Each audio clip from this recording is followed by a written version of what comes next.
You are looking at Julian's pronunciation guide, where we look at how to pronounce better some of the most mispronounced words in the world, like this other curious word. But how do you say what you're looking for today?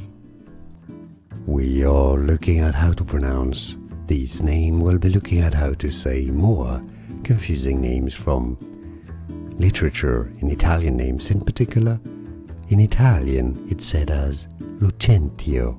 Lucentio, a character in Romeo and Juliet, Lucentio. Now in English it's sometimes said as Lucentio, Lucentio.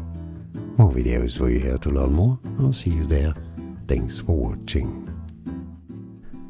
Here are more videos on how to pronounce more confusing words and names too many mispronounced. Like this video if you found it useful. I appreciate your support. I'll see you soon and thanks for watching.